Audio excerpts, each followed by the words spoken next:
और क्या हाल चाल।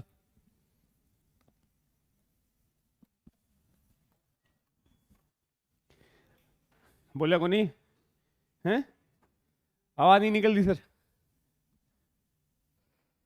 नहीं वो चैप्टर चालू करना बेटा जी है न्यूरल कंट्रोल कोऑर्डिनेशन। हम्म। उस चैप्टर के डाउट कोई बोलो। कुछ क्वेश्चंस लाया हूं मैं बे काल बतायो था ने। कोई डाउट है तो बोलो। ये क्वेश्चन करो सोल्व देखे।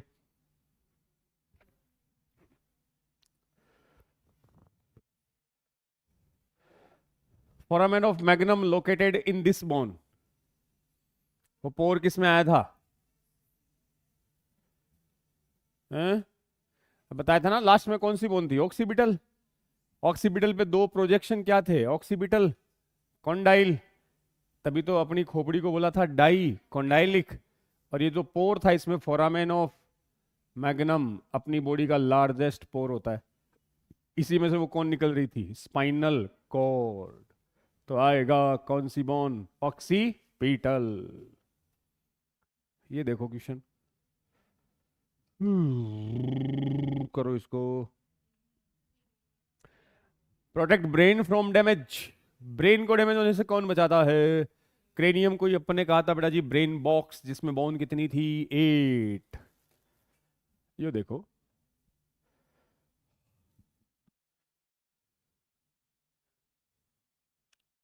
कौन सी पिट्यूटरी ग्लैंड सेला टर्सिका। कौन सी बोन की कैविटी थी स्फिनोइड बोन में कैविटी आई थी ना सेला टर्सिका। इसी सेला टर्सिका में ये कौन लटकी हुई थी पिट्यूटरी। तो कौन सी बोन का डिप्रेशन था वो स्फिनोइड बोन की कैविटी होती है। अरे क्रेनियम में 8 बोन थी ना frontal parietal temporal occipital ethmoid sphenoid. इसकी कैविटी को क्या कहा था सेला टर्सिका। Human vertebral formula.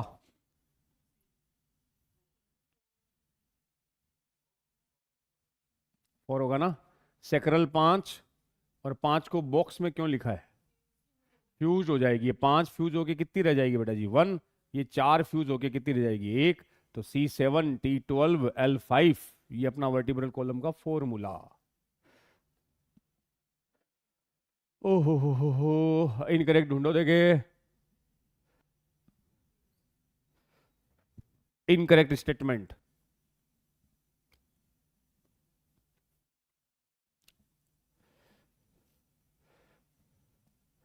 इतो के टाइम लग गयो पहला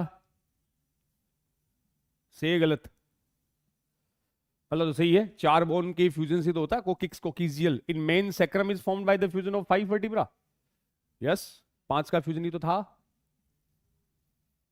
हाँ, तीसरे के बारे में क्या ख्याल है। चौथा सही है। थर्ड पहली वर्टिब्रा कौन सी होती है एटलस एक्सिस थोड़ी होती है। एक्सिस की वजह से गलत हो गया ना। यहां क्या आना चाहिए था atlas. Each vertebra has a central hollow. Vertebra में तो था न्यूरल कैनाल उसी में तो होता है स्पाइनल कॉर्ड सही है तो। थर्ड गलत है एटलस आना चाहिए था। ऑल ऑफ दिस दिख रहा है सर हमें तो। स्पाइनल कॉर्ड को प्रोटेक्ट करना सिर को सपोर्ट करना रिब्स की और मसल्स आके कहां जुड़ती है वर्टिब्रल कॉलम से थोरेसिक वर्टिब्रा से।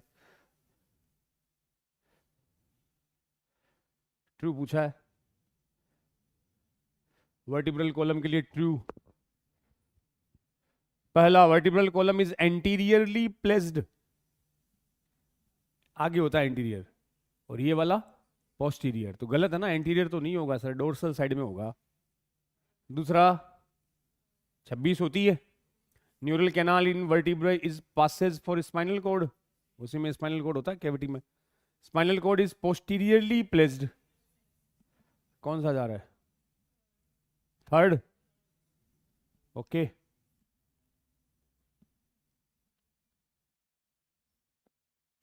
What is the number of true false and floating ribs in man.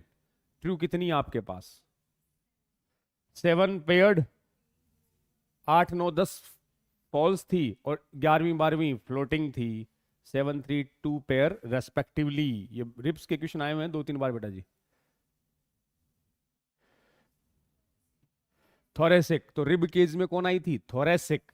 Rib cage में कौन सी आई थी? थोरेसिक। ये लो, अच्छा वही आ गया क्या? सारा बनाएगा। और रिब केज में बोन्स कितनी काउंट की थी कल? 37। ध्यान रखियो।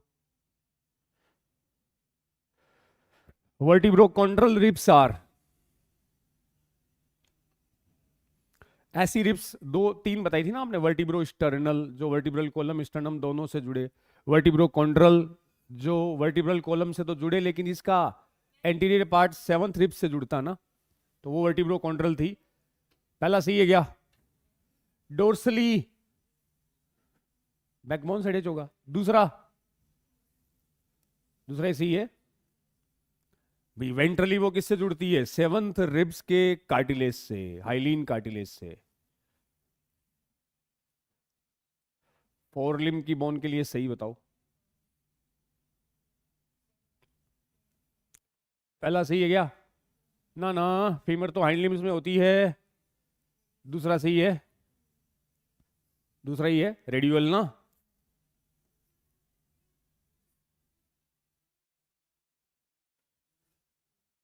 टांग की बोन से, टांग की। थोड़ा क्लियर नहीं है ये तो ए सबसे आगे वाली बोन तो कौन सी थी? फीमर। ये कौन सी आ गई? पटेला। ये पटेला आ गई। सी। अब पहचानना सी डी में मैंने कहा था जो मोटी स्ट्रोंग होती है ना वो टीबीओ है बेटा जी, पतले वाली फिबुला है। टीबीओ और ये फिबुला। कौन सा जा रहा है? फर्स्ट ही जा रहा है क्या? नी केप को बोला था अपन ने पटेला। थिक जो मोटी वो टीबीओ, और पतले वाली फिबुला। गलत पूछा रे, इनकरेक्ट ढूंढो। Humerus is a long bone in then the arm that run from the shoulder to the elbow. सही है क्या? ये तो है ह्यूमरस, शोल्डर से एल्बो तक आएगी। दूसरा, थर्ड आ गया। A cup shaped bone called patella cover the knee dorsally. ये वेंट्रली होता है, डोर्सली नहीं होगा, तो ये गलत हो गया। थर्ड है इसमें इनकरेक्ट। ये मिलाओ।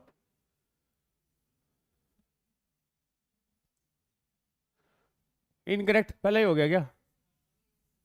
फोर लिम की थोड़ी होती है, हाइंड लिम की होती है। बाकी चेक कर लो, सही है। इनकरेक्ट फर्स्ट हो गया।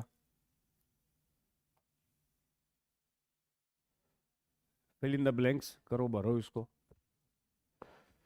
स्केपुला इज ए लार्ज, कैसी बोन थी? Triangular plate bone situated in dorsal, पीछे था।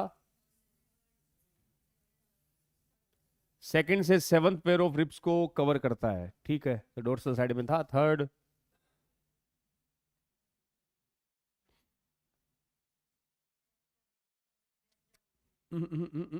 ये थोड़ा सा अलग आ गया क्वेश्चन है ना। चलो आ गया तो बता देता हूं। एसिटाबुलम तो क्या होता है बेटा? जैसे 3 बोन थी ना, सबसे ऊपर तो थी इलियम, फिर आई थी प्यूबिस, और फिर आई थी इशियम। ये थी ना। ये कह रहा the large opening in the hip bone between the pubis and ischium. Between the pubis and ischium जरूरत तो नहीं है, लेकिन क्वेश्चन आ गया तो करवा दूं। प्यूबिस और इशियम के बीच में यहां एक पोर होता है।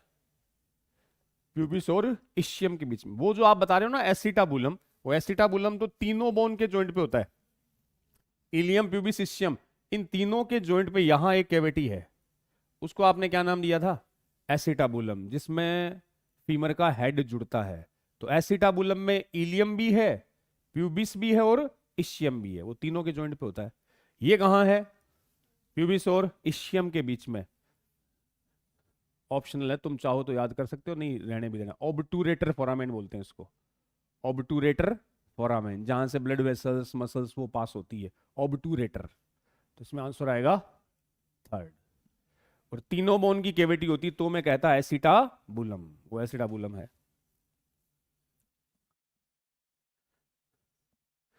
कौन ग्लिनोइड कैविटी में कौन फिट होगा? हेड ऑफ ह्यूमरस, उसी को कहा था शोल्डर जॉइंट, जो था बॉल एंड सॉकेट टाइप का।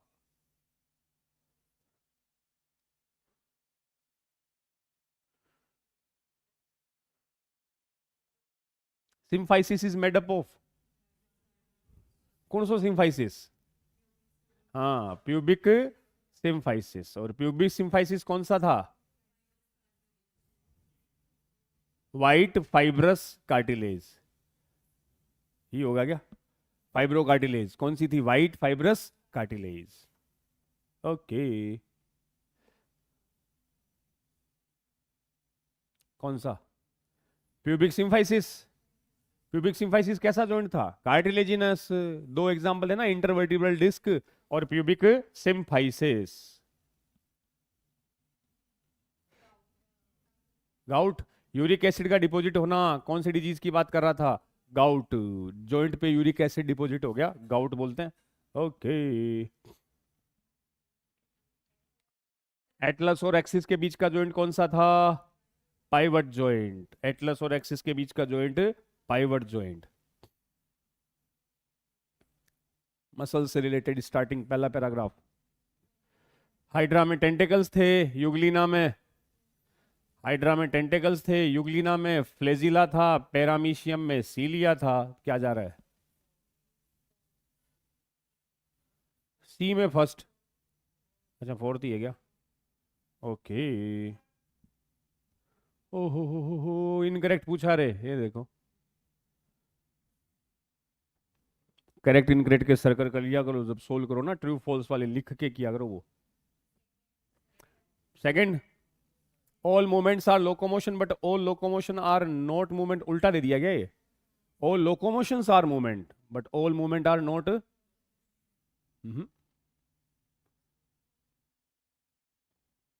All locomotion are movement but all movement are not locomotion, हाँ ये सही है। तो बाकी ठीक है क्या?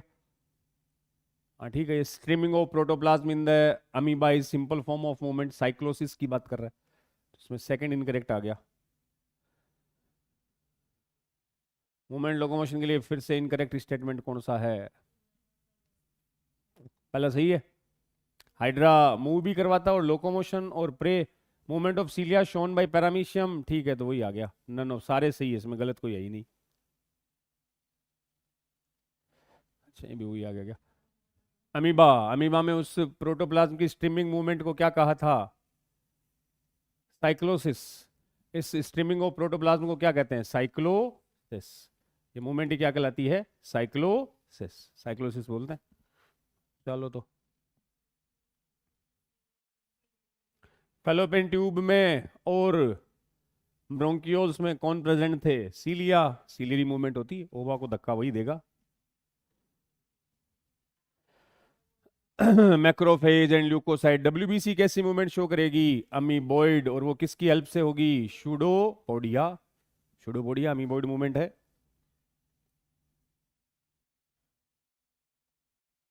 कितने रह गए? दो ही है क्या? सही है।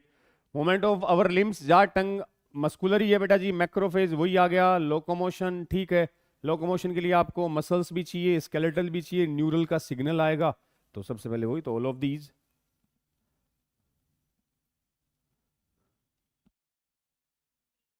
सीलिया। ट्रेकिया फैलोपियन ट्यूब में कौन थे? Cilia. Coordinating movement of cilia. चलो फिर, हो गया। आओ नया चैप्टर स्टार्ट करते हैं, और नया चैप्टर है आपका neural control and coordination. Neural control and coordination, nervous system की बात करते हैं बेटा जी। न्यूरल कंट्रोल एंड कोऑर्डिनेशन, उसमें कोई डाउट है किसी के तो पूछ लो, चाहे लोकोमोशन वाले पूरे चैप्टर में न्यूरल कंट्रोल एंड कोऑर्डिनेशन, कोई डाउट, कोई क्वेश्चन इधर उधर का कहीं से कोई आपने पढ़ा हो, नहीं हुआ हो, कुछ भी पूछ लो। न्यूरल कंट्रोल एंड कोऑर्डिनेशन, है किसी के कोई डाउट? जहां भी आपको क्वेश्चन विश्न मिले सोल्व कर लिया करो, लगे सर डाउट है डिस्कस किया करो, करांगा मिलकर आप। न्यूरल कंट्रोल एंड कोऑर्डिनेशन, या बेटा जी मैंने लिख दिया नर्वस सिस्टम।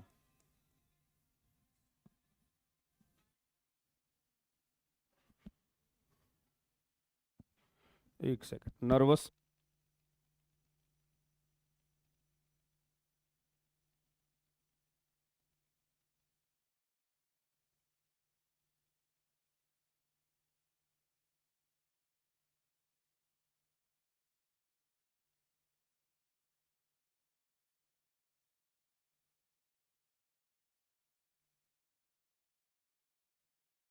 सिस्टम। तो डॉक्टर साहब क्या जानते हो नर्वस सिस्टम के बारे में? नीट के एग्जाम पॉइंट ऑफ व्यू से बेटा जी इससे लगभग 2 से 3 क्वेश्चन मान के चलते हैं। 1-2 आते थे बट अब कुछ चैप्टर हट गए तो रिमेनिंग चैप्टर का वेटेज थोड़ा सा बढ़ गया।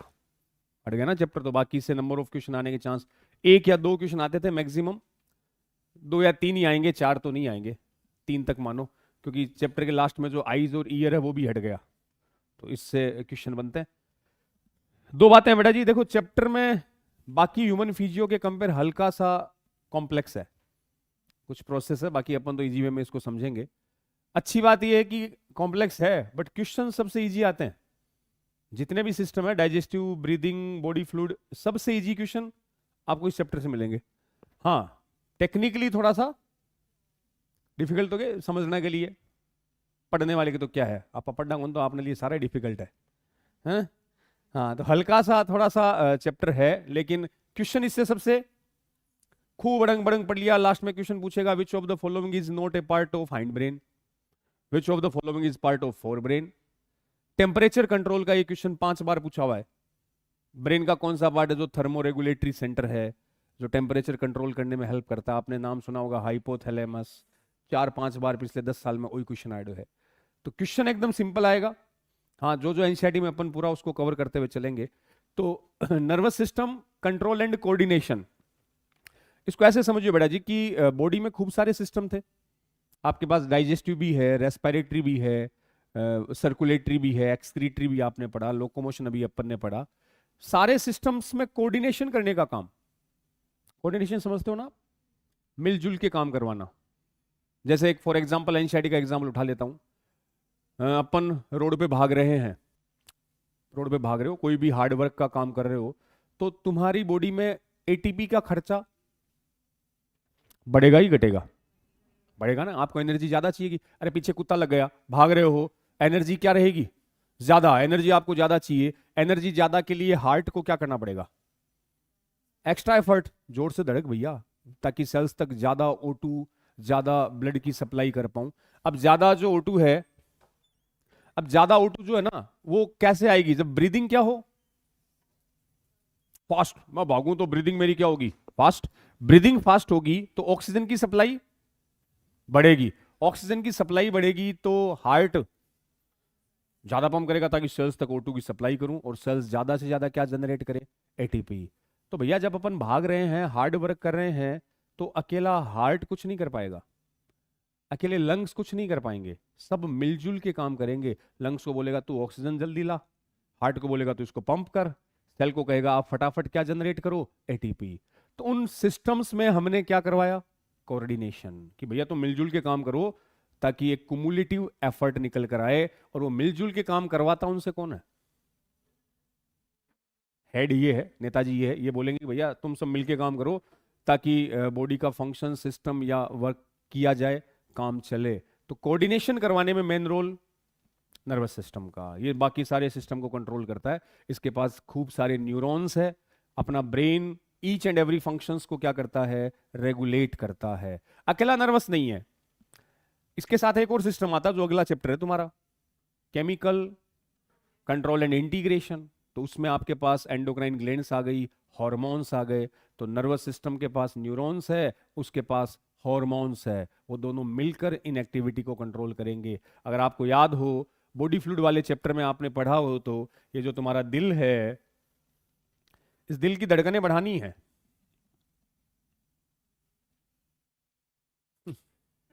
क्या बढ़ाओगा?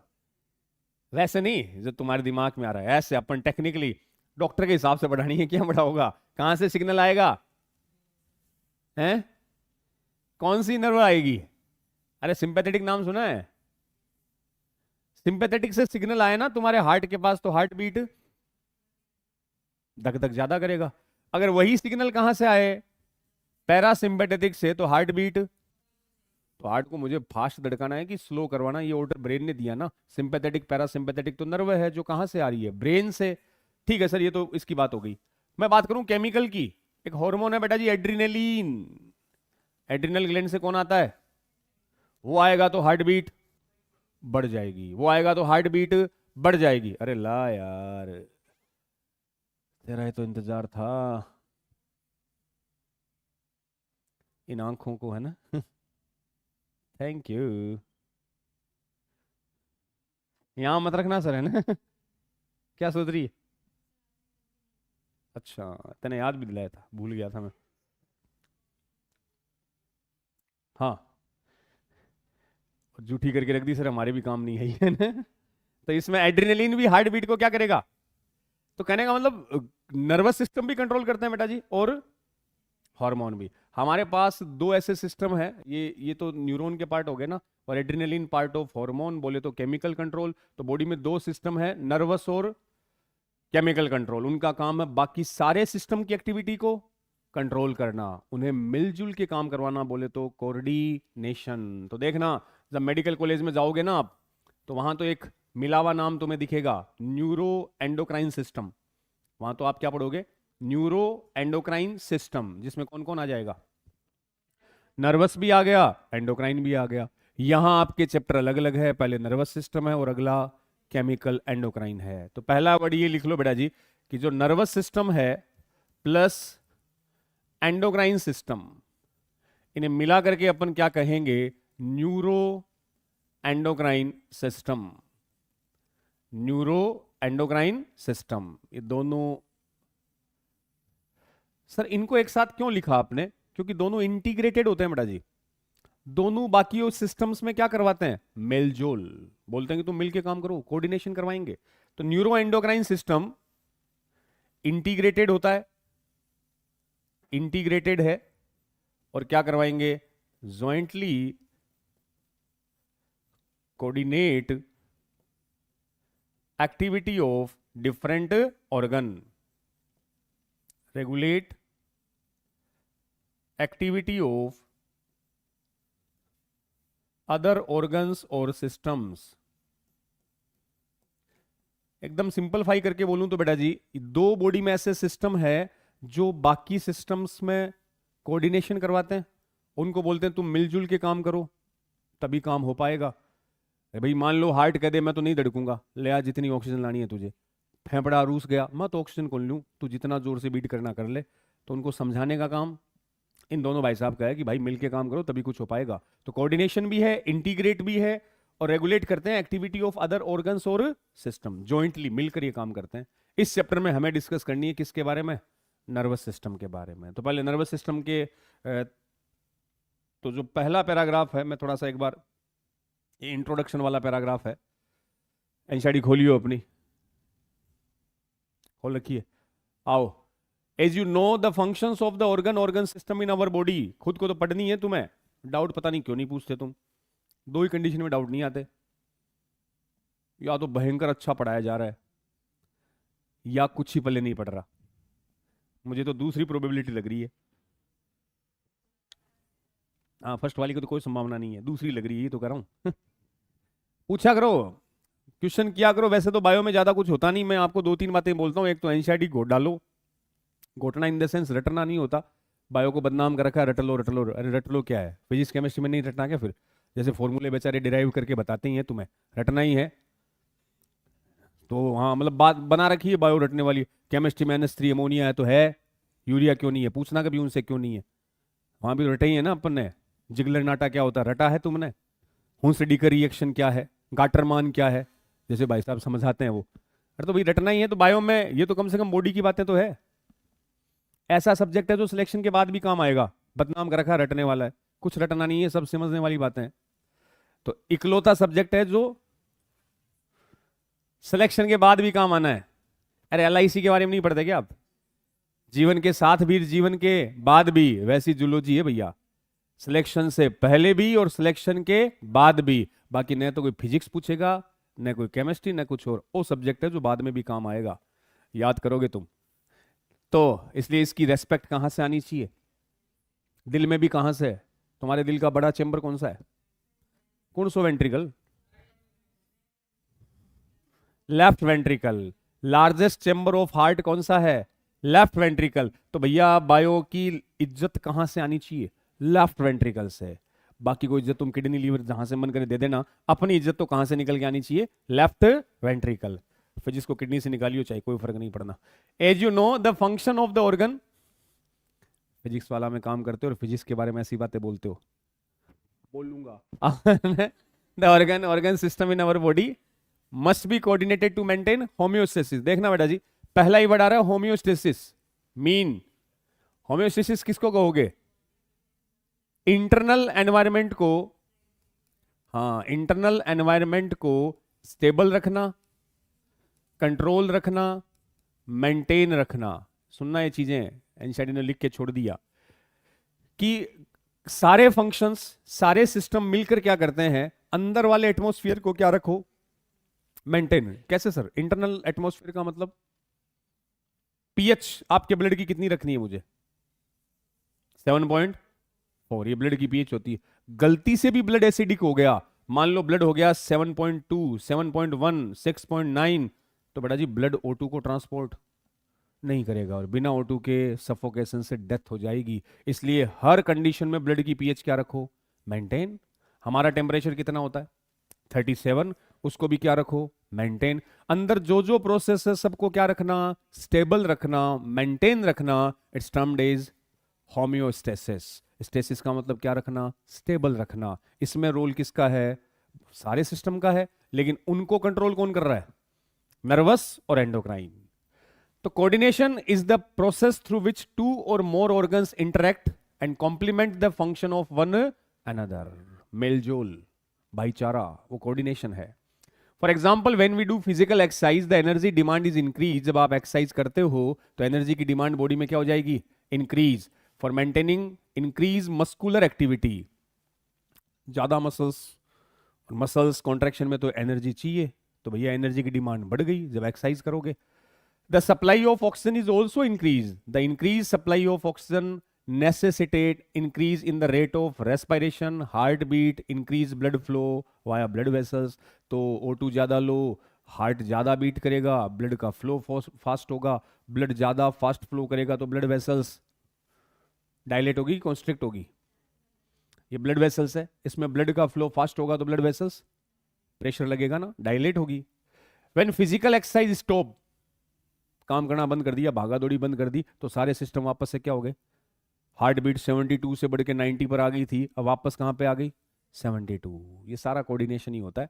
ठीक है, तो इस पर में ये ज्ञान में से एक होम्योस्टेसिस वर्ड पे फोकस करियो। इंटरनल एनवायरनमेंट को क्या रखना, स्टेबल रखना, मेंटेन रखना, ये कोऑर्डिनेशन का पार्ट है। और वो करवाता कौन है, नर्वस और एंडोक्राइन। तो यहां लिखा है इन्होंने कि इन अवर बॉडी, ये वाला, in our body the neural system and the endocrine system jointly coordinate and integrate all the activities of organ so that they function in a synchronized fashion। synchronized भी हुई हो गया, connected, मिलके एक complete वे में perform करती है, उसी को बोलते हैं सिंक्रोनाइज्ड फैशन। ठीक है, अब neural system provide an organised network of point to point connection. ये देखो बेटा जी, पॉइंट टू पॉइंट का मतलब, सिंपल सी बात बोलूं मैं, जैसे यहां अपन ने पिन को प्रिक किया तो तुम्हें पेन कहां होगा, इसी जगह होगा ना, बाकी जगह पेन नहीं होगा। दीदी क्लास में आप, हाँ जो भी XYZ आप हो, क्लास में आप है ना, 2 मिनट मेरा सुन लो।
हाँ, डाउट इश्यू आए तो को चाहे 50 बार पूछो।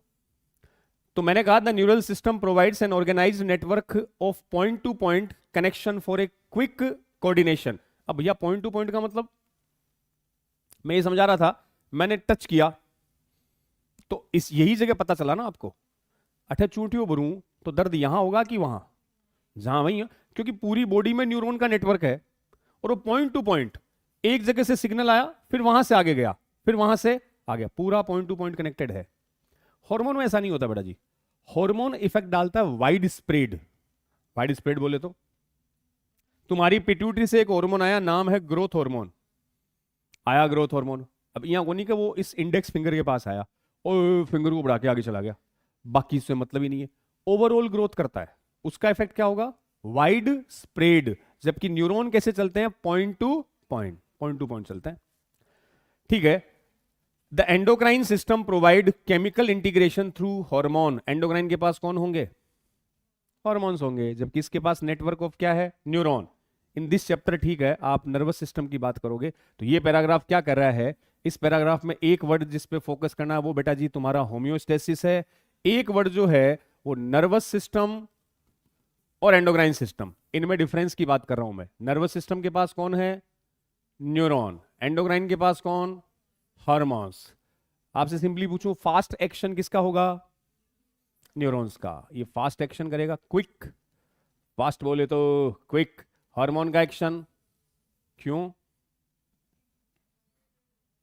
क्यों टाइम लगेगा, अरे कैसे, पिट्यूटरी ग्लैंड से हार्मोन आएगा, एक एडीएच नाम सुना ना आपने नर्वस सिस्टम उसमें एक्सक्रीटरी में, पिट्यूटरी से एडीएच आया, किडनी के पास गया और नेफ्रॉन से जाके उसने वाटर को एब्जॉर्ब किया, तो हार्मोन आएगा, ब्लड के पास जाएगा, फिर किडनी के पास आएगा। इस प्रोसेस में थोड़ा सा टाइम लगेगा, लेकिन मैंने टच करती तुम्हें पता चला न्यूरॉन का एक्शन क्या है, क्विक, ये कंपैरेटिवली स्लो।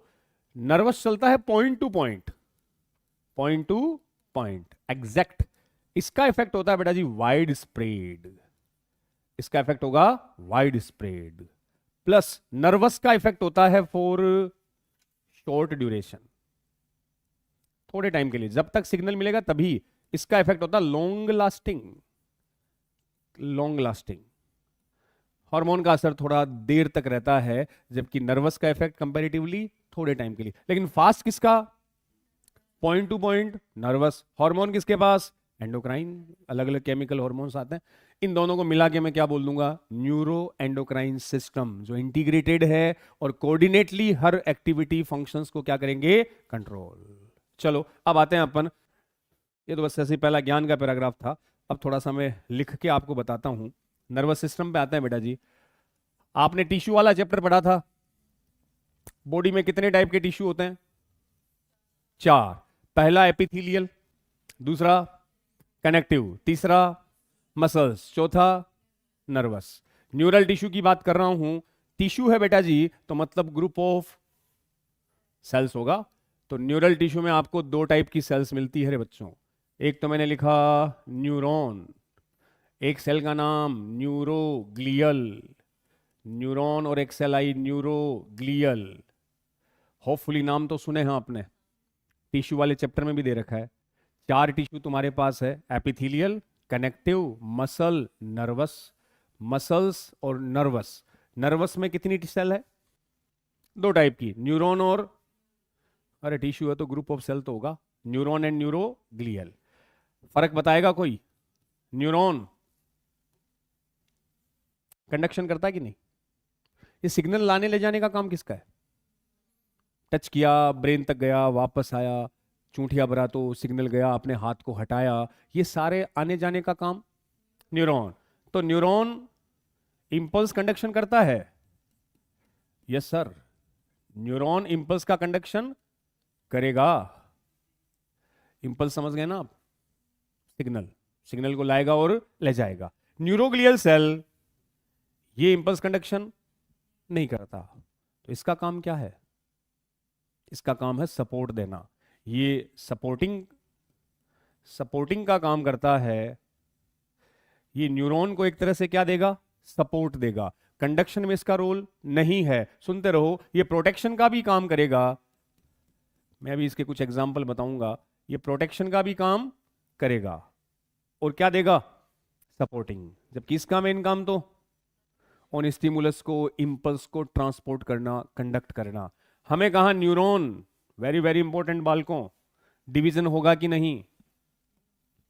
बोलो डॉक्टर साहब, न्यूरॉन बॉडी की ऐसी सेल है जिसमें डिवीजन, रीजन बता सकते हो क्या? न्यूरॉन क्यों डिवाइड नहीं होते? आपने सेल पढ़ ली? सेल हो गई? सेल में एक ऑर्गेनल सुना होगा आपने, सेंट्रियोल। क्या रोल है उसका?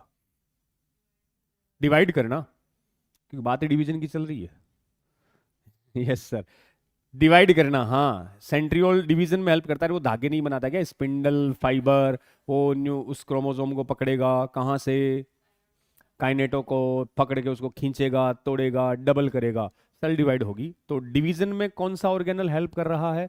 सेंट्रियोल। क्या तुम जानते हो सेंट्रियोल एनिमल या प्लांट किस में नहीं होते? प्लांट्स में। क्या किसी प्लांट में नहीं होते? याद रखना, हायर प्लांट्स में नहीं होते। हायर प्लांट बोले तो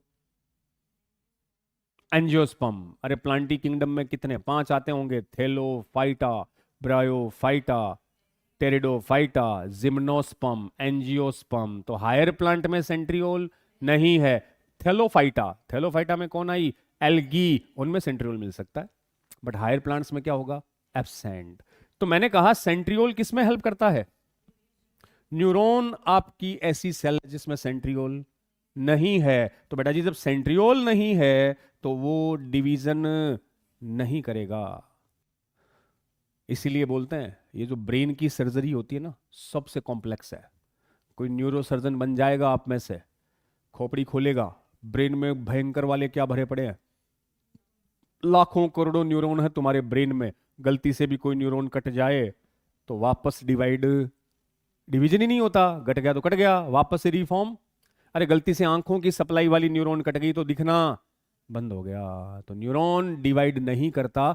जितना डिवीजन है बर्थ के पहले हो गया, जब हम मां के पेट में थे, बाद में न्यूरॉन डिवाइड नहीं होगा, बिकॉज एब्सेंस ऑफ सेंट्रियोल। इधर है न्यूरोग्लियल, इसमें डिवीजन होगा। इसमें डिवीजन होता है बेटा जी, बिकॉज सेंट्रियोल भी क्या है? प्रेजेंट है। तो सोच समझ के आंसर देना। ब्रेन की किसी भी सेल में डिवीजन नहीं होता, ट्रू की फॉल्स? फॉल्स। न्यूरोग्लियल में होता है, न्यूरॉन में नहीं होता। क्वेश्चन आया, ब्रेन ट्यूमर किसकी वजह से होता है? Do you know about tumour? Cancer. Cancer में क्या होता है? सेल डिवीजन बंद होगा कि ज्यादा होगा? ज्यादा होगा। तो इसकी वजह से तो पॉसिबल ही नहीं है सर, क्योंकि इसमें तो डिवीजन ही नहीं है। न्यूरोग्लियल के कारण क्या हो सकता है? ब्रेन का ट्यूमर, क्योंकि इसमें क्या होता है? डिवीजन। तो हम ये भी लिख सकते हैं बच्चों, न्यूरोग्लियल में इसी सेल में अनकंट्रोल डिवीजन हो जाए तो, अनकंट्रोल डिवीजन हो जाए तो उसका रिजल्ट क्या होगा? Brain tumour. ब्रेन सेल का कैंसर क्या है? Brain tumour. न्यूरोग्लियल सेल, इसके रिजल्ट से क्या हो सकता है? Brain tumour. न्यूरॉन उसके लिए रेस्पॉन्सिबल, इसमें तो उससे डिवीजन ही नहीं होता, काय का रेस्पॉन्सिबल। और न्यूरोग्लियल बच्चों मोर देन 50%। ये तुम्हें स्ट्रक्चरल वाले चैप्टर में लिखी मिलेगी लाइन कि इन दोनों में भी न्यूरल टिश्यू का ज्यादा पोर्शन कौन बनाता है? न्यूरोग्लियल। 50% से ज्यादा किसका रोल है? न्यूरोग्लियल। बाकी 2 टाइप की सेल है, न्यूरॉन और न्यूरो, दोनों हम पढ़ेंगे। पहले मैं बात कर रहा हूं कौन सी सेल की? न्यूरॉन की। तो अगली हेडिंग बेटा जी ये चल स्टार्ट कर रहे हैं अपन, न्यूरॉन। ठीक है, वो सपोर्टिंग प्रोटेक्शन में कैसे काम आता है अभी समझा दूंगा जब उसके एग्जाम्पल लिखाऊंगा आपको। ये ठीक है, अपना पलट दूं।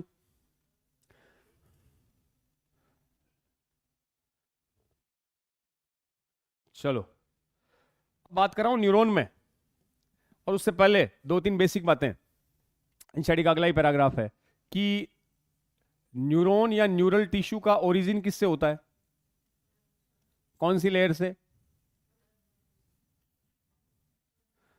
आपको एक सीधा सा तरीका बताता हूं याद रखने का, वो बता दिया था क्या? वो चैप्टर के हिसाब से है ना। पहले 2 चैप्टर किसको दिए थे आपने? एंडोड्रम को। डाइजेशन और ब्रीदिंग किसको दी थी? एंडोड्रम को। अगले 3 chapter body fluid, excretory locomotion किसको देना था? मीजोड्रम को। नर्वस सिस्टम किसको देना है? एक्टोडर्म को। तो न्यूरल टिश्यू का ओरिजिन बेटा जी किससे होगा? एक्टोडर्मल इन ओरिजिन होगा। ब्रेन आपका किसका बनेगा? एक्टोडर्म का बनेगा। दूसरा, फर्स्ट टाइम न्यूरॉन, पहली बार न्यूरॉन कहां से? क्या बच्चों आप फाइलम की सीक्वेंस जानते हो क्या? Protozoa, Porifera, Coelenterata, Ctenophora, Aschelminthes, Platyhelminthes. सही बोल रहा हूँ क्या? पहले प्लेटीहेल्मंथीज, फिर Aschelminthes, Annelida, Mollusca, Arthropoda, Mollusca, Echinodermata, Hemichordata, Chordata. तो इनमें से पहली बार न्यूरॉन कहां से? स्लेंड्रेटा। पहली बार न्यूरॉन कहां से? स्लेंड्रेटा। यहां से न्यूरॉन चालू होंगे। और स्लेंड्रेटा का एग्जाम्पल तो जानते हो ना आप, प्यारा सा हाइड्रा। स्लेंड्रेटा का एक एग्जाम्पल है हाइड्रा। इस हाइड्रा में आप जैसा एक कैरेक्टर होता है। क्या नहीं होता? तो ऐसे क्यों बोलता है दिमाग नहीं है हमारे में? दिमाग 3 है तुम्हारे पास, ऐसा क्यों मानते हो तुम यार? खुद को अंडर एस्टिमेट करते हो हमेशा, बावड़ो। 3 दिमाग लेके बैठे हो। पटेला बुढ़ापे में क्या काम आएगा? पटेला का बुढ़ापे में क्या काम है? चलना फिरना तो भी। तो पटेला क्या करेगा? सोचने के तो काम आएगा। मैं फिर कहता हूं, जब तुम्हारा हेडेक हो तो जालिम लोशन कहां लगाओ? टाइगर बाम कहां लगाओ? गोड्डाम पे। और देखो तुरंत हेडेक से आराम मिलेगा। करके देखना। सर आप ऐसे ही करते होगा? हाँ तुम करके देखना है ना। हाइड्रा, तो हाइड्रा किसका एग्जाम्पल है? स्लेंड्रेटा का। और जब मैं हाइड्रा की बात करूं बेटा जी, तो हाइड्रा में न्यूरॉन तो है, पहली बार आए ना, लेकिन ब्रेन जैसी स्ट्रक्चर नहीं होती। बहुत पुराना ये क्वेश्चन था कि निम्न में से which of the following organism have network of neuron without brain? Hydra. Neuron तो आ चुके लेकिन ब्रेन जैसी स्ट्रक्चर डेवलप। अरे कोई चीज बच्चों पहली बार आएगी तो एडवांस होगी कि सिंपल होगी? तो स्लेंड्रेटा में आई है तो सिंपलेस्ट है। सिंपलेस्ट टाइप का मतलब न्यूरॉन तो है लेकिन ब्रेन अभी तक नहीं आया। सर हाइड्रा क्यों लिखा आपने? Because hydra is example of Coelenterata. Next NCERT कहती है स्लेंड्रेटा के बाद इंसेक्ट में वेल ऑर्गेनाइज्ड नर्वस सिस्टम होता है। इंसेक्ट किस में आते हैं रे? हाँ, एक सिलेबस में आपके एग्जाम्पल है बच्चों, कॉकरोच। फ्रॉग तो एम्फीबिया है। Cockroach is member of arthropoda, insect है। और इंसेक्ट को पहचानने का तरीका बताया था ना। कितनी टांगे देख लेना, 6। जिसके पास 6 टांगे हैं वो 100% कौन है? 100% इंसेक्ट है, बिना किसी, विदाउट एनी एक्सेप्शन। वो कौन है? इंसेक्ट है। तो इंसेक्ट में सिलेंट्रेटा के बाद आएगा ना आर्थ्रोपोडा, टिनोफोरा, प्लेटी, एस्के, एनेलिडा, आर्थ्रोपोडा। जैसे जैसे आगे चलोगे नर्वस सिस्टम कॉम्प्लेक्स होता जाएगा। तो इंसेक्ट में सिलेंट्रेटा के कंपेयर वेल ऑर्गेनाइज्ड। और लिखा है एनसीईआरटी ने, इसमें गैंग्लिया होंगे, इसके पास ब्रेन रिंग होगी, ब्रेन रिंग, नर्व रिंग, और न्यूरल टिश्यू होंगे। कि जो इंसेक्ट है उसका नर्वस सिस्टम किसका बना होगा? गैंग्लिया, ब्रेन रिंग और नर्वस टिश्यू। तो देख लो सिलेंट्रेटा में तो केवल कौन थे? न्यूरॉन। इसके पास गैंग्लिया आ गया, ब्रेन जैसी स्ट्रक्चर आ गई और न्यूरल टिश्यू भी आ गए। तो सिलेंट्रेटा के कंपेयर क्या हुआ? Well organised. गैंग्लिया समझे आप? अभी ह्यूमन में बता दूंगा मैं। गैंग्लिया होता है ग्रुप ऑफ न्यूरॉन्स, मान लो group of neurons. Brain ring, ऐसी नर्व की एक रिंग बन गई, इसी नर्व रिंग को बोल दिया ब्रेन रिंग। ये ब्रेन रिंग कहलाती है बेटा जी। नर्व की रिंग है जिसको क्या कह देंगे? Brain ring. ब्रेन रिंग होती है और साथ में नर्वस टिश्यू। अगला, इंसेक्ट के बाद सीधा एनसीईआरटी आ गई वर्टिब्रेट्स पे। सीधा एनसीईआरटी ने लिख दिया वर्टिब्रेट्स। और वर्टिब्रेट्स में well developed nervous system present. Sir vertebrate कौन है? आप कौन हो? वर्टिब्रेट्स की कोडेट दोनों हैं, बताया था मैंने। वर्टिब्रेट्स जिसमें कौन हो? वर्टिब्रल कॉलम, नाम से समझो ना, वर्टिब्रेट्स जिसमें प्रेजेंट हो वर्टिब्रल कॉलम। और वर्टिब्रल कॉलम कितनों में होती है? याद रखने के लिए एक तरीका है, वैसे तो एनिमल किंगडम में आएगी बात, परम सत्य, याद रख सकते हो, परम सत्य। पी फॉर पिसीज, बोले तो मछलियां। ए फॉर एम्फीबिया, बोले तो मेंढक। आर फॉर रेप्टाइल्स, बोले तो सांप। ए फॉर एव्स, बोले तो बर्ड्स। एम फॉर हम, बोले तो मैमल्स। ये परम सत्य है जो कौन है, इसके अलावा कोई भी नाम लिखूं, इनवर्टिब्रेट, उनमें बैकबोन नहीं होगी। मछली, Pisces, amphibia, frog, reptile, snake, Aves, birds, और एम फॉर मैमल्स, ये सब कौन है, वर्टिब्रेट। इनमें नर्वस सिस्टम कैसा होगा, वेल डेवलप। और इनमें भी बात करूं तो बच्चों सबसे एडवांस हमारे में, फूड चेन में सबसे टॉप पर कौन बैठा है, हम। फूड चेन में सबसे टॉप पर हम, इवोल्यूशन में सबसे ऊपर हम। मानते हो ना, मोस्ट इंटेलिजेंट। सुन के तुम्हें कैसा लगेगा, एलर्जी होगी इस वर्ड से। Most intelligent creature on earth, दिल पे पत्थर रख के, हम सर मानो तुम सबसे इंटेलिजेंट हो। वर्टिब्रेट्स है वेल डेवलप नर्वस सिस्टम, इसी की हमें बात करनी है। और वर्टिब्रेट में 5 नाम आते हैं जिनके पास कौन होगी, वर्टिब्रल कॉलम प्रेजेंट। मैं उनको क्या मान लूं, वर्टिब्रेट। अब एनसीईआरटी ने सिलेंट्रेटा नहीं लिखा, एनसीईआरटी ने लिखा है, इसकी जगह मैं एक वर्ड लिख रहा हूं बेटा जी, लोअर इनवर्टिब्रेट। एनसीईआरटी के तो पूरे वर्ड तुम्हारे पल्ले पढ़ने चाहिए रे भैया, ऐसा पढ़ो एनसीईआरटी को, और एक बार पढ़ने से कुछ नहीं होगा। मैं लाऊंगा, सिलेक्टेड बच्चे आते हैं मिलने, इस बार आएंगे बच्चे, अभी हॉलीडे वो संक्रांति के आसपास होगी तो कुछ बच्चे आएंगे तो मैं क्लास में लाऊंगा, उनसे बात कराऊंगा तुम्हारी, जो मेडिकल कॉलेज में पहुंच चुके हैं।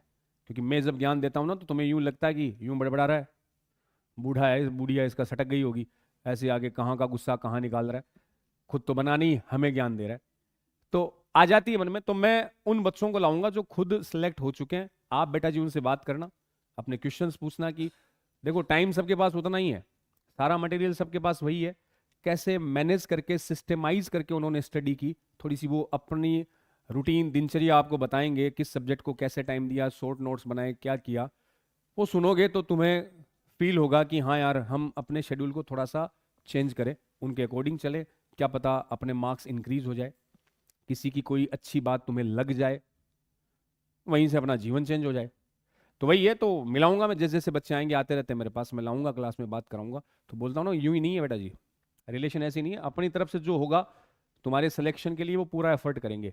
और वो तुम्हें टेस्ट सीरीज का पता चल गया क्या, एक टेस्ट सीरीज स्टार्ट करवा रहा हूँ, उसमें आप भी पार्टिसिपेट कर सकते हैं। उसमें क्या है, एक शेड्यूल बनवाया है, उसमें ऐसा है कि हालांकि सिलेबस तुम्हारा थोड़ा बहुत है, लेकिन जितना भी एक आध प्रिपरेशन की है ना आपने, कभी फर्स्ट टाइम थोड़ी है आपका, हाँ तो उसमें ठीक है। ये 18 जनवरी से स्टार्ट करेंगे अपन, रिवीजन टेस्ट सीरीज टाइप में होगा। उसमें जितने चैप्टर हुए ना, और तुम्हारे हिसाब से मैंने पहले जो चैप्टर आपके हो गए उनके टेस्ट रखवाए हैं, 3 घंटे का टेस्ट होगा। और ये 1-1.5 महीने में इसलिए टेस्ट करवाएंगे, एक्चुअल टेस्ट तो उसके बाद में होंगे, जिसको अपन डीटीएस या कुछ नाम देंगे, एआईटीएस, वो तो हो रहे हैं तुम्हारे। और अब उसमें क्या कि थोड़ा सा टाइम मिलता है 15-20 दिन का। यहां अपन वीक में 2 टेस्ट करवाएंगे, एक थर्सडे को, एक संडे को, एक थर्सडे को, एक संडे को। नंबर ऑफ टेस्ट बढ़ेगा ना तो तुम्हारे पे दिमाग पे प्रेशर भी पड़ेगा। अब तुम्हें लग रहा कि यार मेरा टेस्ट तो 14 जनवरी को है, तो तुम टेस्ट जिस दिन होता है उससे 3 दिन पहले, सॉरी 3 दिन ज्यादा बोलिए, 1 दिन पहले तुम पढ़ना स्टार्ट करते हो ना, होश में आते हो, और कल टेस्ट, आज कत्ल की रात होती है तुम्हारे लिए, आज ही सब पढ़ दो और वो पढ़ दो और वैसे पढ़ो, होता है ये स्टूडेंट टेंडेंसी, यही होता है, जब तक गला में नहीं आ जाए ना आपा कौन करा। इसलिए हमने नंबर ऑफ टेस्ट क्या कर दिए, अब थर्सडे को टेस्ट है, फिर संडे को, फिर थर्सडे, फिर संडे, तो आपको लगेगा यार थर्सडे को तो पढ़ लूं कुछ तो। इसमें अपने को ये नहीं देखना, ठीक है आपको रनिंग क्लास भी लेनी है बेटा जी, 5-6 घंटे आपको कोचिंग में भी देना है, क्लास मिस नहीं करनी। उसके अलावा हम तुम्हें ये अलग से शेड्यूल दे रहे हैं, बिल्कुल तुम्हारा शेड्यूल हैक्टिक होगा, दिमाग पे प्रेशर भी पड़ेगा, पढ़ने दो, केवल 120 डेज तुम्हारे पास है। प्रेशर इन द सेंस दिमाग इतनी चीजों को तो टॉलरेट कर सकता है। अब देखो आपकी पहले में जितने भी चैप्टर आ रहे हैं, मान लो 10 चैप्टर आ रहे हैं, 13 टेस्ट होंगे, 13 में डिवाइड किया, मान लें अपन फर्स्ट में कितने चैप्टर आ रहे हैं, 13, बायो में तो 3 ही है, cell, the unit of life cell cycle, और एक स्ट्रक्चरल ऑर्गेनाइजेशन इन एनिमल, जिसमें कॉकरोच फ्रॉग भी है। पढ़ाई नहीं वो मैं करवा दूंगा, उससे पहले 18 को है, मैं करवा दूंगा कॉकरोच, पहले वो सिलेबस अपन कर लेंगे। ये 3 चैप्टर बायो में, फिजिक्स केमिस्ट्री में भी आ रहे हैं। अब मान लो टोटल 10 चैप्टर आ रहे हैं, आप ऐसे समझो टोटल कितने चैप्टर आ रहे हैं, 10। सर हम तो क्लास भी लेंगे, हमसे कैसे होगा? नहीं हुआ, कुछ तो हुआ। 10 चैप्टर में मिनिमम एकदम वर्स्टतम केस मान के चलो, सर हमसे तो 3 ही चैप्टर हुए, 3 से ज्यादा कर लोगा? इतना भी सर लेवल यहाँ सिलेंटेड थोड़ी मान रखा है, हम यहाँ हैं। 4 चैप्टर कर लिए मैक्सिमम मान के चलो, कितने कर लिए आपने? 10 में से 4 कर लिए। उस टेस्ट के डर से, टेस्ट के बहाने से आप 10 में से 4 टॉपिक पढ़ के आ गए, तो बेटा जी 0 पे तो नहीं रहे ना, 40% तो काम किया। तो बस अपना यही मोटो है, इतना ही ऑब्जेक्ट है कि आप 0 से ऊपर उठ के 40 पे आ गए। जब तुम्हारे मेन टेस्ट बाद में स्टार्ट करेंगे सिलेबस होने के बाद, तब तक तुम एक बार इस पूरे सिलेबस से गो थ्रू हो जाओगे, तुम्हें लगेगा हाँ मैं पढ़ चुका। इन 13 टेस्ट के बाद में अगर आपने 30% भी चैप्टर या सिलेबस कवर कर लिया तो भी अपनी जीत है। चलो सर ये भी नहीं हुआ हमसे, तो आपको हर वीक 2 पेपर मिल गए, थर्सडे और, मैं तो एकदम लो लेवल वाली बातें करता हूँ, एकदम नीचे जाकर सोचूं मैं तो, यही सोच के मैंने ये सीरीज चालू करवाई इनको बोल बाल के, तो उसमें ये एकदम नीचे लो लेवल पे चले गए। तुम्हें 2 पेपर मिल गए वीक के, 2 पेपर का मतलब कितने क्वेश्चन आ गए तुम्हारे पास? 400 आ गए, 400 क्वेश्चन तुम्हें मिले। और बायो का तो बेटा जी मैं 90% पेपर एनसीईआरटी बेस्ड बनाऊंगा, पूरी एनसीईआरटी खोद खोद के क्वेश्चन निकाल के आएंगे। 400 क्वेश्चन मिल गए। बायो के तुम्हारे पास कितने क्वेश्चन हो गए? 200। 13 टेस्ट करवाऊंगा, कितने क्वेश्चन हो गए? 2600 क्वेश्चन का कलेक्शन हो गया, केवल बायो की बात कर रहा हूं। और लिख के ले लो, बायो में नहीं फिजिक्स केमिस्ट्री में भी गुरुजन जो करते हैं ना वो तुम्हारे लिए बेस्ट ही करते हैं। हर गुरु ये चाहता है क्लास में जाने के बाद कि सामने बैठा सारा बच्चा गले में क्या डाल के घूमे? स्टेथोस्कोप, और व्हाइट वाला कोट जिसको क्या बोलते हो, एप्रीन पहन के घूमे। होता है ठीक है, बनने नहीं बनने आगे की चीजें। माँ बाप गुरु तो पॉजिटिव ही चाहेगा ना बेटा, मैं तो चाहूंगा मेरा हर टाबर अगली साल कहीं मैं पढ़ाऊँ, यहाँ पढ़ाऊँ, जहाँ भी पढ़ाऊँ, तुम मेडिकल कॉलेज से फोन करो, आओ मिलने आओ, तो मैं अगले वाले बच्चों को मिलाऊंगी, देखो ये था। मैं कहूँगा हाँ मुझे पहले ही था कि ये छोरा डॉक्टर बनेगा। वो कहेगा गुरु जी हाँ, तो वो मतलब मेंटेलिटी होती बेटा जी, मेंटेलिटी होती, वो तुम लोग ही चेंज कर पाओगे ना। तो ठीक, हम तो ये चाहते हैं सारे डॉक्टर बने। तो मैं कह रहा था कि 2600 बायो के क्वेश्चन हो गए तुम्हारे पास, ऐसे ही 2600 मिला के हो गए 1300 मान लो, 50 आएंगे, तो खूब सारे नंबर ऑफ क्वेश्चंस का तुम्हारे पास कलेक्शन हो गया। वो क्वेश्चन अगर तुम घर जाके भी सोल्व कर लोगे तो लिख को ले लो, बहुत सारे क्वेश्चन तो एज इट इज एग्जाम में आपको वैसे या उसके जैसे मिल जाएंगे, क्योंकि एग्जामिनर भी तो पेपर उसी एनसीईआरटी से बनाएगा, वहीं से हम बना रहे हैं, तो बहुत सारे क्वेश्चन मैच करेंगे तो आपका टाइम वहां बचेगा। अच्छा ये तो वो पेपर वाला ही क्वेश्चन आ गया। फिजिक्स में एज इट इज डेटा वाले क्वेश्चन आपको मिल जाएंगे। तो इसलिए पेपर मिस नहीं करने, तुम्हें देख के अपने बिल्कुल, तुम्हारी क्लासेज भी रहेगी, कोई क्लास तुम्हारी मिस नहीं होगी। शाम को रहेगा ये पेपर, शायद 4 से 7 का टाइम आ जाएगा इसका, ये ग्रुप पे डल जाएगा और तुम्हें ये नोटिस बोर्ड भी लगा देंगे, तो देख के अपने को जाना है। और जैसी तुम्हारी प्रिपरेशन हो जाए बिल्कुल भेजे में मत लाना कि सर हमसे तो पूरे चैप्टर नहीं हुए, हम कैसे करेंगे, डिप्रेशन में आ गए। ये पेपर तुम्हें डिप्रेशन में लाने के लिए बिल्कुल नहीं है। ये मत सोचना कि सर कैसे होगा, क्लास ले रहे हो, रनिंग का पढ़ें, इसका करें, क्या करें, सब करना है। इसको 3 नंबर पे रखना, रनिंग क्लास 1 नंबर पे है, रनिंग का सिलेबस 1 नंबर पे है कवर करना, ये सबसे लास्ट काम है जिसको देना मस्ट है। इसका पढ़ना सबसे लास्ट। तुम्हें लग जाएगी यार पूरा दिन हो गया, मैंने रनिंग का रिवाइज कर लिया, सब कर लिया, अब चलो एक बार में उसको उठा लेता हूँ। क्लास में 15 मिनट का गैप मिल गया, गुरुजी लेट आ रहे हैं, चलो थोड़ा सा ये एनसीईआरटी से पढ़ लेता हूँ, ऐसे। तो 10 में से 3 टॉपिक तो कर सकते हैं, 3 किया मतलब हम 30% हमने काम कर लिया। इस सीरीज के बहाने हमने 30% टॉपिक सिलेबस कवर कर लिया, और हमारे पास 2600 क्वेश्चंस का 5200 क्वेश्चंस का क्या आ गया, 5000 से ज्यादा तुम्हारे पास अच्छे क्वेश्चंस का कलेक्शन हो गया। उन क्वेश्चंस को चाहे घर जाके निकाल लेना, अगले दिन क्लास में बैठ के मिलजुल के निकाल लेना, लेकिन वो क्वेश्चंस तुम कर लेना एग्जाम में चाहे उसके बाद, तो तुम्हें उनसे बेनिफिट मिल जाएगा। और तो क्या कहूं, क्वेश्चंस ही आगे तो कुछ तो अच्छा हुआ, तो पॉजिटिव रहना। ये मत सोचना कि सर आपने तो हम पे प्रेशर डाल दिया, आपने तो हमें डिप्रेशन में ले आए। रैंक वैंक नहीं देखनी इस पेपर होने के बाद, हमने को नंबर वंबर कुछ नहीं देखने, बस हमें पेपर ईमानदारी से देके आना है, करके आना है बस।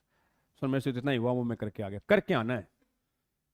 मैदान से, या वो बोलते हैं ना युद्ध के मैदान से अपने को पीठ नहीं दिखानी है, सामना करना है, चाहे जितने खंजर तीर बंदूक की गोली खानी है तो सामने, पीठ पे नहीं लगनी चाहिए।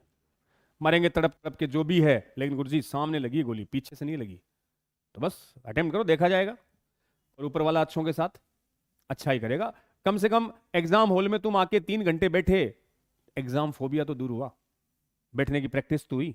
3-3 घंटे बैठ के ओमार भरने से तो सीखा तुमने, कुछ तो सीखा, तो दोगे तभी सीखोगे। यही सोच के अपन स्टार्ट कर रहे हैं, और तुम्हारे अकॉर्डिंग सिलेबस डिजाइन किया है। जो जो चैप्टर आपके हो गए पहले वही अपन ने रखे हैं, ठीक है। ये मिल जाएगा तुम्हें शेड्यूल, ग्रुप ग्रुप कुछ होता होगा तुम्हारा उस पर आ जाएगा, वरना नोटिस बोर्ड पे अपन लगा देंगे। देना है पेपर? गुस्सा हो गया क्या तू? माँ बाप गुरु कदी भला के लिए रोड़ा करे, यहाँ कौन करे, है ना? मुंडो सुझा लियो। अभी तो डांटा ही मैं तो डुक्के भी मारता हूँ। हाँ, फैमिली डुक सुना तूने नाम कभी? कहाँ के हो? अच्छा, दोनों बॉम्बे के हो? बॉम्बे से यहाँ कैसे? सर ये डांट सुनने तो नहीं आए थे हम, है ना? कैसे बॉम्बे से यहाँ कैसे? सिक्कर की हो? लोकल की? जहाँ सिक्कर में कितने? बता, मैं आजू बाजू कोई हूँ, कहाँ का बता। शाहीपुरा? अच्छा, उधर का मिस। चलो, मारवाड़ी समझ में आवे ना? थोड़ी की बहुत आती है, ठीक है। हाँ तो पेमली डुक समझ जाना, नॉर्मली डुक्का तो होता है ये, ऐसा लगता है। पेमली डुक्के में थोड़ी सी फिंगर को बाहर निकालते हैं हम, ये ऐसे बन के, फिर L3 और L4 के बीच में, L3-4 समझ गए? लंबर वर्टिब्रा तीसरी और चौथी, उसके बीच में ये डुक लगता है, दैट्स कॉल्ड पेमले डुक, है ना? तो ये भी पड़ेगा रे, ध्यान रखना। तो मैं तो अपने बच्चों के साथ अपना पूरा अटैचमेंट होता है, तो डांट भी पड़ेगी, हाँ डुक्के भी पड़ेंगे। अभी तुम थोड़े से हो जाओ, घर वाले से फिर लठ लाऊंगा मैं, मेरा पड़ा नीचे वो लेके आऊंगा, फिर सारे काम करेंगे। और मैं तो बोलता भी हूँ, गुरु की डांट, गुरु की मार is directly proportional to success. जितनी डांट सुनोगे, मार खाओगे, उतने सक्सेस के चांस बढ़ेंगे। और फालतू नहीं डांटूंगा, और माँ बाप गुरु की डांट का बुरा भी मत मानियो रे, मुंह फुला के बैठ जाओ तुम। घर से फोन करवा दिया, वो तो मैं खुद ही कर लूंगा। हाँ, पापा यहाँ रहते हैं कि वहीं रहते हैं? मुंबई है क्या सब? अंग्रेजी में बात करनी पड़ेगी क्या फिर, या हिंदी आती है उनको? अब फिर ठीक है, फिर ठीक, मैं कर लूंगा, क्योंकि अंग्रेजी मुझे नहीं आती। आओ, वर्टिब्रेट की बात करूं तो नर्वस सिस्टम कैसा होगा? वेल डेवलप, ठीक है, वेल डेवलप होगा। तो पहले कोचिंग लिए वहीं पे, किस में, कौन सी? चलो नेक्स्ट आओ बेटा जी। अब बात करते हैं न्यूरॉन। तो पहली बार कहां से स्टार्ट हुए? सिलेंट्रेटा। देन हम कहां पहुंचे? इंसेक्ट थोड़ा सा डेवलप हो गया, और मैमल्स तक आते आते वो वेल डेवलप हो गया। हमारा नर्वस सिस्टम सबसे एडवांस। अब सबसे पहले न्यूरल टिश्यू में जो सेल है बेटा जी, अपन उसकी बात करेंगे, न्यूरॉन। न्यूरॉन को मैं बोल दूं ये नर्वस सेल है या नर्व फाइबर है, इसी को बोला जाएगा नर्व फाइबर। जैसे याद करो, मसल फाइबर था, वो मसल की सेल थी, ये न्यूरॉन है, ये नर्व की सेल। तो न्यूरॉन जो है, इसकी तारीफ में पहला वर्ड अभी आपने बोला कि डिवीजन इसमें नहीं होता, तो एक चीज ये भी सुन लो, डिवीजन तो नहीं होता। आपने सेल साइकिल पढ़ी है बेटा जी, ये लो सेल साइकिल। सेल साइकिल की एक स्टेज आई थी G1, एक नाम आया था S, एक आया था G2, इंटरफेज थी। ये आई थी कौन सी फेज? जिसमें प्रोफेज, मेटाफेज, एनाफेज, टीलोफेज। जिस सेल को डिवाइड होना है वो तो साइकिल के अंदर रहेगी, जिसे डिवाइड नहीं होना उसको बाहर फेंक दो। जीवन से मैंने बाहर फेंक दिया, एग्जिट कर गई, सस्पेंड हो गई, और किस में चली गई? तो सोच के देखो न्यूरॉन किस में रहेंगे, क्योंकि न्यूरॉन में कोई डिवीजन। तो न्यूरॉन सेल साइकिल की कौन सी स्टेज में रहेगा? Z0 में, वो आगे डिवाइड नहीं करेगा। तो मैं कह दूं कि जो न्यूरॉन है वो किस में मिलेगा अपने को?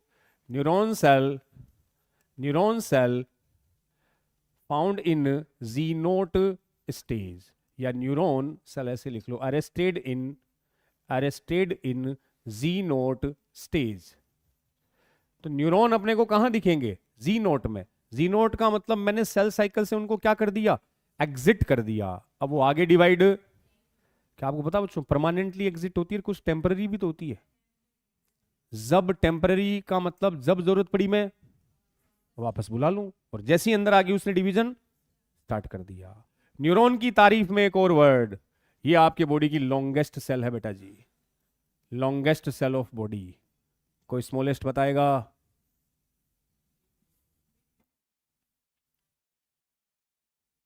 आपकी बॉडी की सर, वो बंदा जिसमें माइकोप्लाज्मा का इन्फेक्शन हो रखा है, मैं उसकी बात कर रही थी, है ना, जिसकी बॉडी में माइकोप्लाज्मा का क्या है, इन्फेक्शन है ना। वही बात होगी। किसी पानी के ऑर्गेनिज्म का नाम बताओगे सर? मेंढक। चार और बताओ। मेंढक की माँ, मेंढक के पापा, उसकी भाई बहन, घरवाली। तो कैसी सेल है लॉन्गेस्ट? स्मॉलेस्ट कौन सी है? लार्जेस्ट सेल कौन सी है? ढूंढना खुद। चलो, न्यूरॉन को बनाने वाली सेल को बच्चों कहूंगा न्यूरोब्लास्ट। बायो में ब्लास्ट लग जाए मतलब फटना नहीं होता, बायो में ब्लास्ट का मतलब होता फॉर्मेशन। और टिश्यू में आपने सुना भी होगा कॉन्ड्रोब्लास्ट, ऑस्टियोब्लास्ट, इरिथ्रोब्लास्ट। ब्लास्ट का मतलब जो सेल फॉर्म करे। न्यूरोब्लास्ट किसको फॉर्म करेगी? न्यूरॉन को। ये सारा काम एम्ब्रियोनिक स्टेज में हो जाएगा। एम्ब्रियोनिक स्टेज में हमारे पास क्या बन जाएंगे? न्यूरॉन। अब बर्थ के बाद न्यूरॉन नंबर में इंक्रीज, हाँ लेंथ बढ़ सकती है, न्यूरॉन की लेंथ बढ़ सकती है, बट नंबर इंक्रीज नहीं होंगे। लेंथ वाइज ग्रोथ करेगा, नंबर वाइज ग्रोथ नहीं करेगा, क्योंकि कहां अटक रखा है? जी नोट स्टेज में, जी नोट स्टेज में। और बॉडी की कैसी सेल? Longest cell. अब आओ न्यूरॉन की स्ट्रक्चर की बात करूं बेटा जी। तो जो न्यूरॉन है इसकी स्ट्रक्चर में दो पार्ट होते हैं।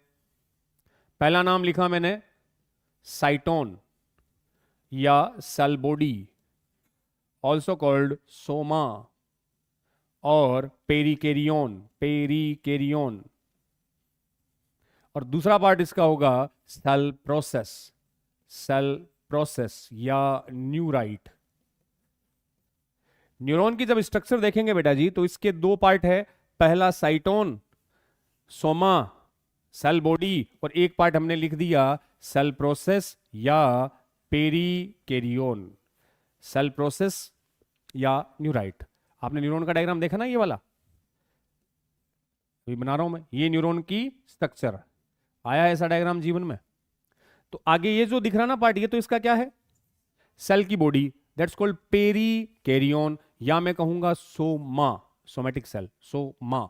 दूसरा पार्ट सेल से निकलने वाले प्रोसेस, प्रोजेक्शन, और न्यूराइट, जिसमें दो नाम आते हैं डेंड्राइट और एक्सोन, डेंड्राइट और एक्सोन। तो जो सेल प्रोसेस है, जो न्यूराइट है, इसमें बेटा जी दो नाम आए।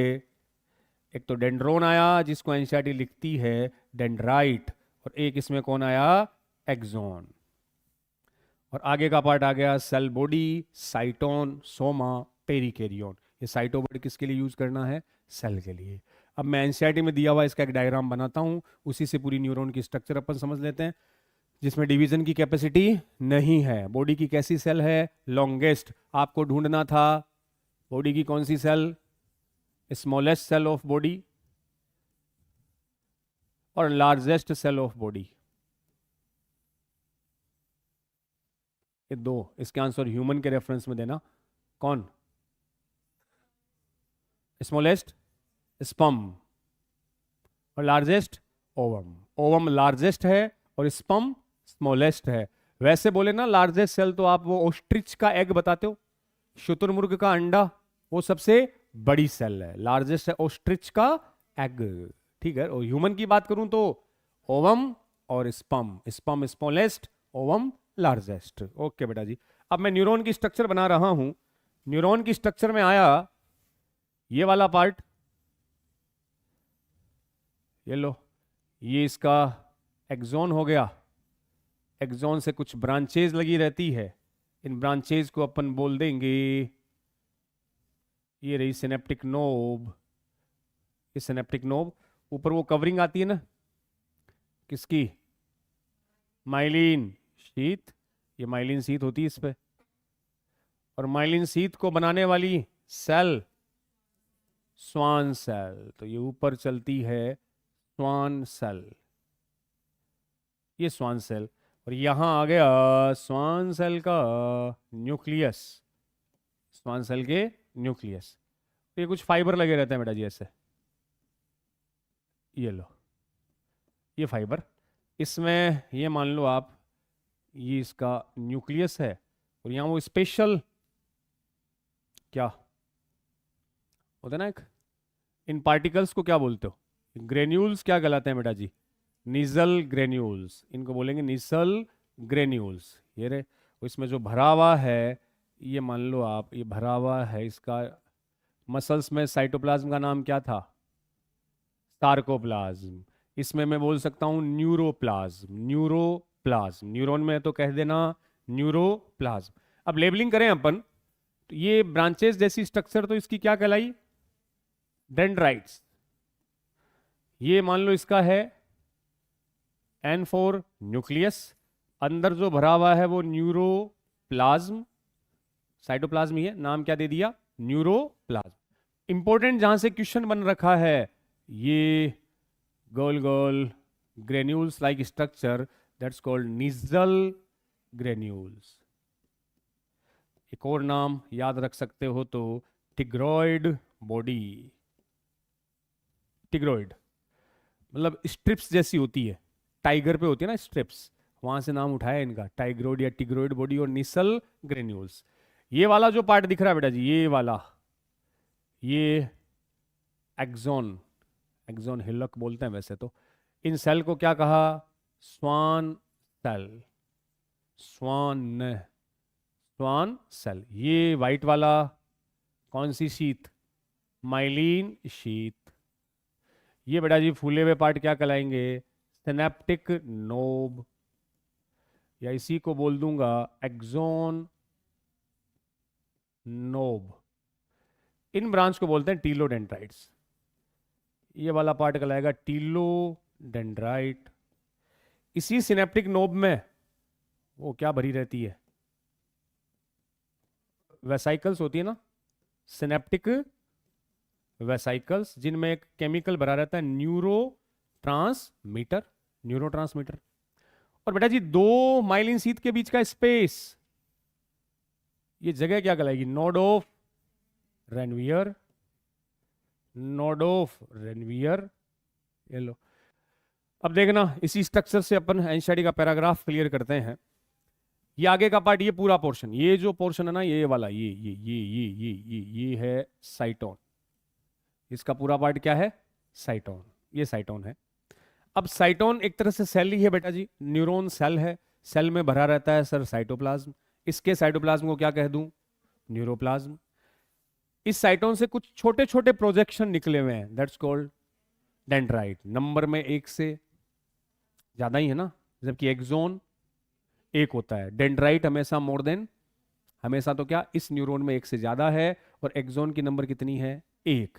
काम की चीज सुनना, साइटोन के अंदर कुछ स्पेशल ग्रेन्यूल्स भरे हुए हैं, दैट्स कॉल्ड निजल ग्रेन्यूल्स। ये बच्चों पीवाईक्यू में पूछा गया है, प्रीवियस ईयर का क्वेश्चन, निजल ग्रेन्यूल पूछा था, ये किसके बने होते हैं?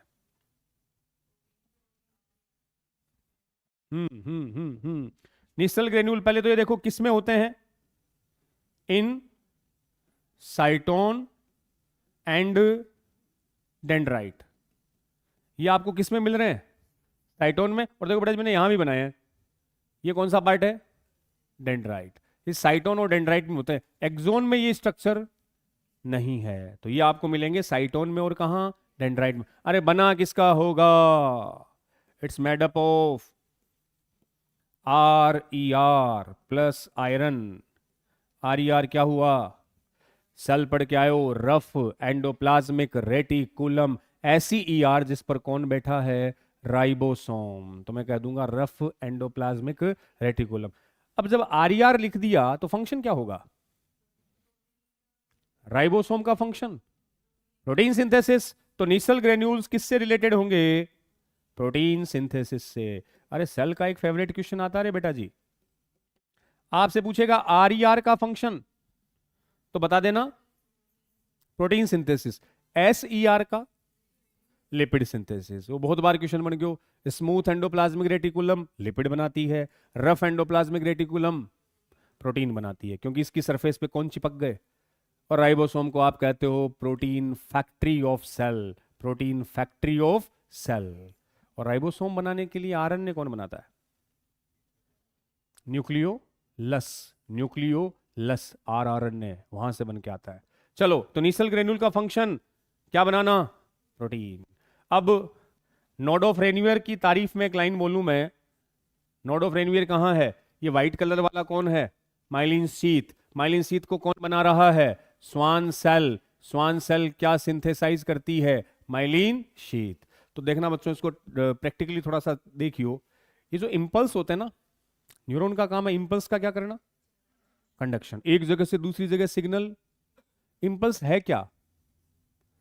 Charge, current. फिजिक्स में दोनों अलग चीजें हो गई। करंट मान लो, है ना, आपने करंट मान लो, करंट है। अब करंट का मतलब प्लस माइनस जा रहा है। लगता है ना, कई बार आप प्लास्टिक की चेयर पे बैठे हो, कोई आके अचानक टच करे तो झटका लगता है, तो अपनी बॉडी भी करंट बनाती है, ध्यान है ना, उसी को ये ट्रांसफर कर रहा है। तो अब देखो, सिग्नल मिला इसको, न्यूरॉन को सिग्नल मिला, यहां मैंने टच किया, सिग्नल कहां गया? ब्रेन के पास। क्या यहां से ब्रेन तक एक ही न्यूरॉन है? नहीं गुरुजी, हजारों न्यूरॉन आपस में कनेक्टेड है, एक से दूसरे को, दूसरे ऐसे करते करते वो सिग्नल कहां गया? ब्रेन के पास। अगर पिन विन चुभाई है तो ब्रेन वापस कहेगा, अरे भाई हाथ को हटा ले। ये गया और आया, ये सारा काम किसने किया? न्यूरॉन ने। इन इंपल्स को क्या किया? कंडक्ट किया। तो देखो इस डायग्राम से, सबसे पहले वो सिग्नल रिसीव कौन करेगा? डेंड्राइट। यहां से चालू हो जाओ, सबसे पहले कौन रिसीव करेगा? डेंड्राइट। डेंड्राइट टू साइटोन, ये साइटोन है, साइटोन टू एक्सॉन। अब एक्सॉन से करंट जा रहा है, लेकिन बीच में कौन आया? Myelin sheath. ये देखो व्हाइट वाला कौन आया? और माइलिन शीथ होता है इंसुलेटर। माइलिन शीथ क्या है? इंसुलेटर। ये इंसुलेटर है बेटा जी, ये उस करंट को जाने नहीं देगा। ये बोलेगा तुम मुझे क्रॉस नहीं कर सकता। तो आया, करंट आ रहा है, बीच में माइलिन शीथ है, ये बोलेगा इंसुलेटर मैं नहीं जाने दूंगा। इंपल्स को कौन रोक पाया रे भैया? आया तो इंसुलेटर नहीं जाने दूंगा। तो यहां से उस इंपल्स ने क्या लगाया? जंप। जंप लगा के सीधा कहां पड़ा? नोड ऑफ रेनवियर पे। नोड ऑफ रेनवियर पे। इस नोड ऑफ रेनवियर पर माइलिन शीथ एब्सेंट है। फिर आगे गया, फिर कौन दिखा? माइलिन शीथ बोला मैं नहीं जाने दूंगा, फिर जंप करके गया यहां। तो इंपल्स कंडक्शन कैसे हो रहा है? Jumping method. तो माइलिन शीथ की प्रेजेंस से लॉस हुआ कि फायदा? फायदा। अरे आपसे कहे यहां से वहां तक चल के जा और बोले कूद के जा, दिखाओ सर, फिर बता पाएंगे। कूद के जाओगे तो स्पीड ज्यादा। तो इंपल्स कंडक्शन कैसे हो रहा है? जंपिंग मेथड, जिसको बोलते हैं अपन साल्टेटोरियल मेथड। साल्टेटोरियल, कंगारू देखा? कंगारू, कंगारू चलता कैसे? कूदते हुए। उस लोकोमोशन को बोलते हैं साल्टेटोरियल। साल्टेटोरियल। तो इंपल्स कंडक्शन भी कैसे हो रहा है? साल्टेटोरियल। फायदा मिला, स्पीड क्या हुई? फास्ट। बिकॉज किसकी प्रेजेंस से?